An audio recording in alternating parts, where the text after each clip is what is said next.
अब आए हैं मेन चैप्टर पे। तो एक थ्योरी आती है जिसे हम बोलते हैं सेल थ्योरी, जो हर सेल पर वैलिड होती है। तो ये सेल थ्योरी दी दो साइंटिस्ट ने, एक का नाम था शेल्डन, दूसरे का नाम था श्वान। तो शेल्डन ने दी ये 1838 है। तो शेल्डन ने दी थी शेल्डन कौन था? ये था बॉटनिस्ट था, कहाँ का? जर्मन का। और श्वान क्या था? श्वान के बारे में हम कहाँ पढ़ते हैं? हम ह्यूमन फिजियोलॉजी यानी कि जूलॉजी में पढ़ते हैं। तो श्वान कौन था? ये जूलॉजिस्ट था, ये ब्रिटिश का जूलॉजिस्ट था। इसने अपना रिसर्च करी 1839 में और इसने रिसर्च करी 1838 में। तो ये बॉटनिस्ट था, तो ये इसने प्लांट पे रिसर्च करी। तो इसने रिसर्च क्या करी?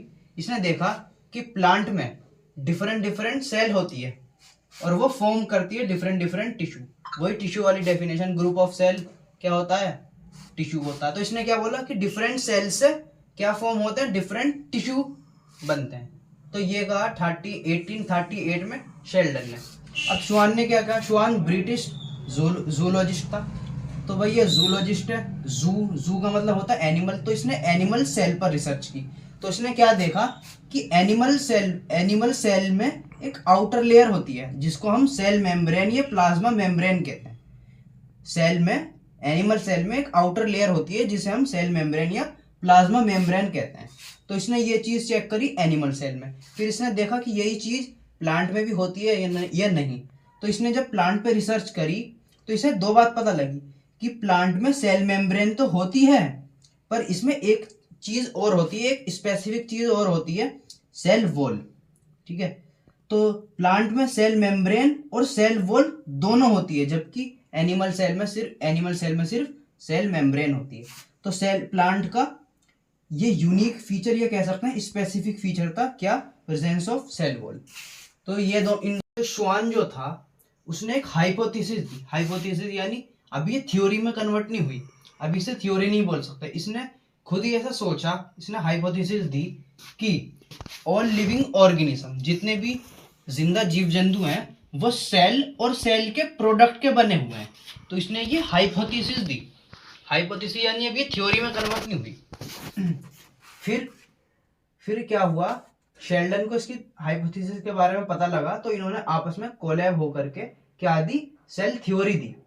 अब वो सेल थ्योरी क्या बन गई?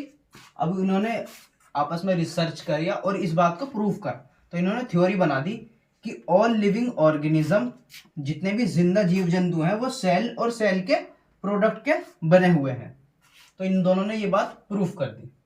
तो अब यहाँ पे एक ट्विस्ट आता है। इनकी थ्योरी में आई एक डिमेरिट, एक कमी आई। वो कमी ये थी कि ये ओरिजिन ऑफ सेल नहीं पता कर पाए थे कि नई सेल्स कहाँ से बनती हैं।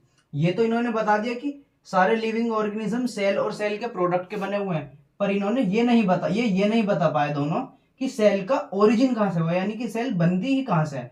फिर इनके बाद एक और साइंटिस्ट आया जिनका नाम था रुडोल्फ विर्को 1855 में। तो इन्होंने एक फाइनल शेप दिया, कह सकते हैं मॉडिफिकेशन कर दी किसमें? सेल थ्योरी में। इन्होंने एक टर्म बोली ओमनिस सेलुला ई सेलुला। इस पे डायरेक्ट नीट में PYQ आया हुआ है, ओमनिस सेलुला ई सेलुला, जिसका मतलब होता है न्यू सेल बनती है प्री एग्जिस्टिंग सेल से। न्यू सेल फॉर्म होती है प्री एग्जिस्टिंग सेल से। तो अब जाके सेल थ्योरी पूरी हुई। तो सेल थ्योरी के दो पोस्टुलेट थे, दो पॉइंट थे। पहला पॉइंट ये था कि ऑल लिविंग ऑर्गेनिज्म सेल और सेल के प्रोडक्ट के बने हुए हैं, और न्यू सेल्स कहां से बनते हैं? प्री एग्जिस्टिंग सेल्स यानी पुराने सेल्स से। अब इस सेल थ्योरी का एक एक्सेप्शन निकलता है, वो एक्सेप्शन है वायरस। क्योंकि ये सेल थ्योरी क्या कहती है? सिर्फ लिविंग ऑर्गेनिज्म के लिए, पर वायरस कोई लिविंग ऑर्गेनिज्म नहीं है, तो ये सेल थ्योरी का एक्सेप्शन हुआ। तो अब यहाँ जाके हमारी सेल थ्योरी पूरी कंप्लीट हो गई। तो अगर आपको इसके जो हमने आज पढ़ा है इसके बेसिस पे क्वेश्चन करने हैं, तो कल एक वीडियो डली है जिसमें जितना पढ़ा है उसके बेसिस पे क्वेश्चन थे। अगर आपको क्वेश्चन प्रैक्टिस करना है तो वो वाली वीडियो जाके देखें।